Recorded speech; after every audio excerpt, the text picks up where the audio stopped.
വീട്ടിൽ പെൺമക്കളെ ഏറ്റവും കൂടുതൽ സ്നേഹിക്കുന്നതും ലാളിക്കുന്നതും അച്ഛന്മാരായിരിക്കും അല്ലേ? അച്ഛൻ്റെ തണലും കരുതലും പെൺകുട്ടികൾക്ക് എന്നും ഒരു കരുത്താണ്. കാസർഗോഡ് മഞ്ചേശ്വരത്തെ ഉമർ ഫറൂഖും മകളെ ഏറെ സ്നേഹിച്ചൊരു പിതാവായിരുന്നു. എന്നാൽ അമിതമായ ലഹരി ഉപയോഗം അയാളെ ഒരു ചെകുത്താനാക്കി മാറ്റി.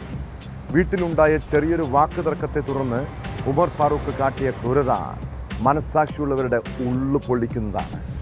കുടുംബ വഴക്കിനിടെ അയാൾ മകളെ വെട്ടിക്കൊലപ്പെടുത്തി. ഭാര്യയുടെ കൺമുന്നിൽ വെച്ചാണ് +2 വിദ്യാർത്ഥിനിയായ മറിയം ജുമൈലയെ കൊലപ്പെടുത്തിയത്.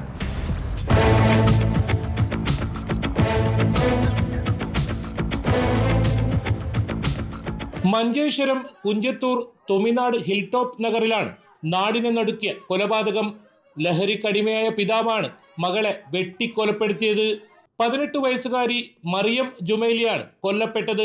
ഗുരുതരമായി പരിക്കേറ്റ പെൺകുട്ടിയെ മംഗളൂരുവിലെ ആശുപത്രിയിലേക്ക് കൊണ്ടുപോകും വഴിയാണ് മരണം സ്ഥിരീകരിച്ചത്. പിതാവ് ഉമർ ഫറൂഖിനെ പോലീസ് കസ്റ്റഡിയിലെടുത്തു. കുടുംബ പ്രശ്നമാണ് ക്രൂര കൊലപാതകത്തിന് പിന്നിലെന്നാണ് സൂചന. ലഹരിക്കടിമയായ ഇയാൾ ഭാര്യയെയും മകളെയും സ്ഥിരമായി ഉപദ്രവിക്കാറുണ്ടായിരുന്നെന്ന് നാട്ടുകാർ പറയുന്നു.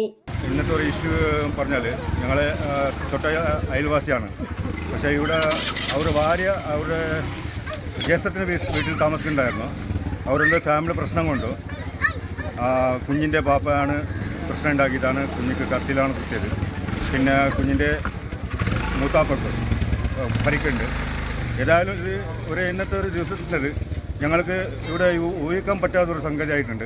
നാട്ടുകാർ മുഴുവനും വിഷമത്തിലുണ്ട്. ഉപ്പള ജിടെക്കിലെ +2 വിദ്യാർത്ഥിനിയാണ് മരിച്ച മറിയം ജുമൈല. മൃതദേഹം മംഗളൂരു വെൻലോക്ക് ആശുപത്രി മോർച്ചറിയിലേക്ക് മാറ്റി. സംഭവത്തിൽ മഞ്ചേശ്വരം പോലീസ് കേസെടുത്ത് വിശദമായ അന്വേഷണം ആരംഭിച്ചു. പ്രതിയെ പോലീസ് ചോദ്യം ചെയ്തു വരികയാണ്.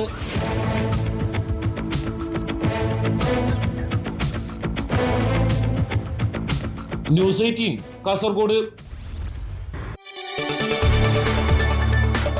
കൂടുതൽ വാർത്തകൾക്ക് news 18 Keralam YouTube channel subscribe ചെയ്യുക.